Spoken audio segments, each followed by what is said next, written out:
He wrote, VShojo's failed. I've mismanaged the company into the situation you're all witnessing. So today I'm sharing the difficult news that VShojo's shutting down. And I take full responsibility for the decisions that led us to this point. I want to say, saying you take responsibility verbally is cool and all.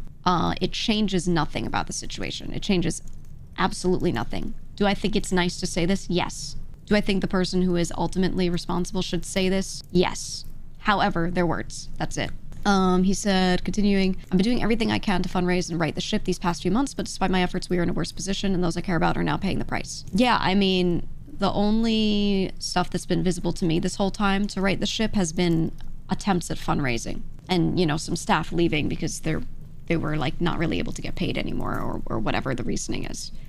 Those are the best efforts. That's it. Those are the best efforts. And that's pretty much, from what I know, from what I'm aware of, what his job has been the whole time, is to just keep trying to find fundraising. I have not really seen many other efforts to make things profitable. There was like one other effort that was a good idea, but was executed very poorly and went not well. So even if the idea here and there was good, the execution made that impossible to work out. So therefore, the only thing that was really being done in a positive direction was fundraising from the perspective that I had.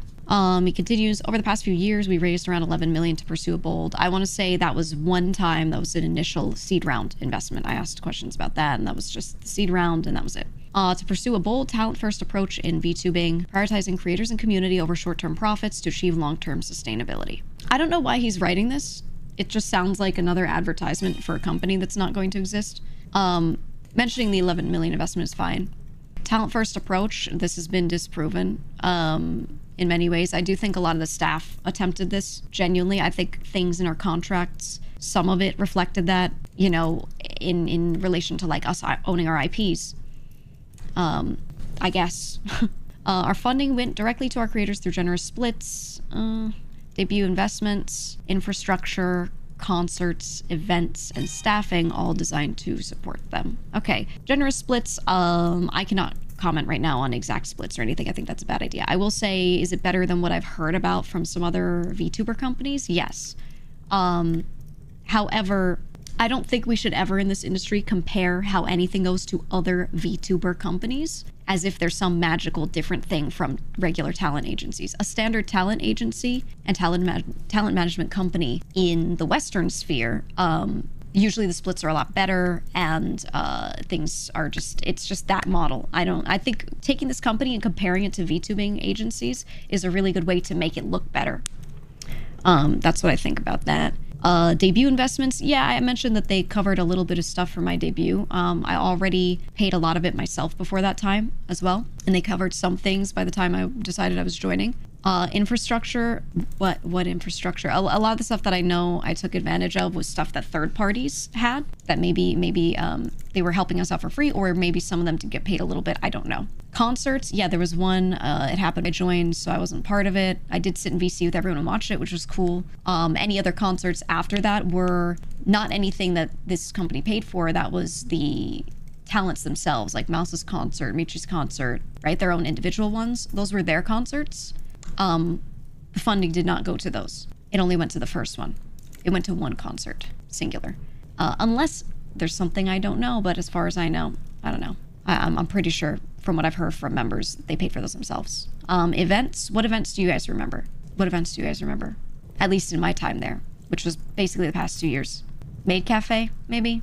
Getting some standees and having us do some con walkarounds, maybe paying for, not Oscar walking us around, that was his own thing, but paying for, like, if we had the robot, maybe renting that or something. I don't know if we owned that or not. We might have owned one of those bots, maybe. Nikkei collab, no, that was a sponsorship. Nikkei paid us. The company's funding did not cover that. They paid us to do that. And staffing, this is true. One of my major concerns was the amount of money going towards staff. We had a lot of staff, and I thought that was cool and all, but I didn't think we could afford it. I also only knew a few staff members the entire time I was there. I, within the last few months, received an org chart that showed me who all the remaining staff at that time were, and a list of what they did, and there were so many names on there that I didn't know. There were a lot of staff that were in and out before that, too, so I just, most of the time there, had no real visibility on staff. I'll read out some parts of my written statement in a moment to go over some of that stuff. It said, all designed to support them. I'm sorry, I just don't feel like 11 million's worth of support was really given to the members that were there from the beginning. I feel like a lot of that went into things that didn't really provide for them in the end. We also wanted talent to own their IP. I mean, why are we even saying this? This is something that is standard for any talent agency in the Western sphere. The only time this doesn't happen, for the most part, in this industry and in content creation tends to be with some JP VTuber agencies, but this is a Western one, so this is not anything incredible to mention, which we knew was a unique creator-first approach for an agency. Again, not unique for an agency, maybe for a VTuber agency when comparing to the other two big ones, and that's it. Despite all our efforts, the business failed to generate the revenue we needed to sustain that model, and eventually we ran out of money. Yeah, this is true. Their efforts were efforts in the wrong direction. I think they had some times where they were trying new things that maybe would make money. I pointed out multiple times how those weren't going to work. I didn't think they were going to work. I thought they were kind of dead in the water, and they still spent money on them and worked on them, and I said, I don't see the point. And then they would like drop the ideas or realize they have to pivot or it wouldn't work out. And then I was like, okay, well, we already spent the money on it, right? Okay, and then additionally, I acknowledge that some of the money spent by the company was raised in connection with talent activity, which I later learned was intended for a charitable initiative. Look, I'm gonna need a receipt to know when this was found out or something to make me believe this. Is this possible? Maybe. I'm gonna need to see something to believe that. From what I know, if I had money of mine that in some way went into the company, they knew what it was for. This was a weird case, the charity money, because typically you send charity money straight to a service to get it to them first. This was in relation to Mouse's subathon, which means somehow she had to get money that went to her for subscriptions. It had to get over to the charity, and having, you know, like that go to them first. This was a weird case with how the payment worked. But it was said on stream what was going on. A lot of this was talked about and publicly known, right? And we talked about, oh yeah, half is gonna go to charity and all of this.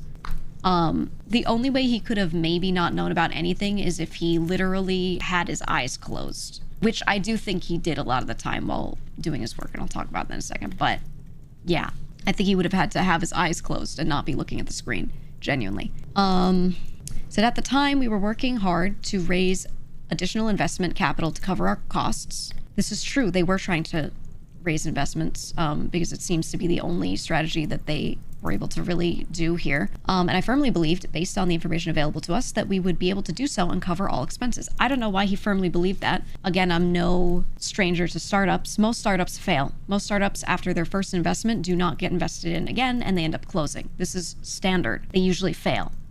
To make it past that and get a second investment is on the more rare side. And you have to be able to prove to investors reasons why they should believe that you are going to soon, or with additional investment, become, over time, profitable. I knew some about what I had been told, and I was able to see that we were not on that track and had no solid plans to become, you know, properly on this track. So I was like, there's no way an investor would look at this and think this is good. So either this is a lie or he actually was that incompetent. Pick one. I don't know. We were unsuccessful in our fundraising efforts. I made the decision to pursue funding, and I own its consequences. He was not the only person in those discussions. I know people that I spoke directly to in meetings who talked about they would use the word, we are trying to do this, we are pursuing funding. Other individuals who also were talking to people about these things. I do think it is ultimately on him as the CEO. Absolutely. Yes. But this is he's not the only person who did this stuff. So I'm deeply sorry to all the talent, staff, friends, and community members who believed in our brand. You did not deserve this. I will say that I think the road to hell is paved with good intentions. I am not absolving him of anything here. I do think he started out like actually thinking he could do this. Genuinely. I will say that much.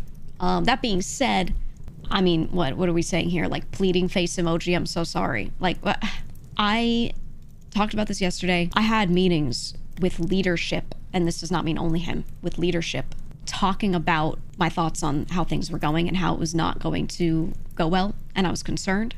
At that time, if it was known that things were going so poorly, someone could have made the call to cut the losses, to say, We need to cut a lot of staff right now. That's our big spend is staff salaries. We need to cut certain projects. These are big spends as well. Let's liquidate some things that we have, whatever. See what our money situation is. Pay money out to talent so that we're getting close to or not as much in debt. Maybe pay the charity first. Talk to us about it and go, look, we owe this money to you guys, but we also owe to charity. You know, here's what we want to do. We could have just talked about it. It still would have been bad. It would have been less bad. And a conscious decision was made to not do that.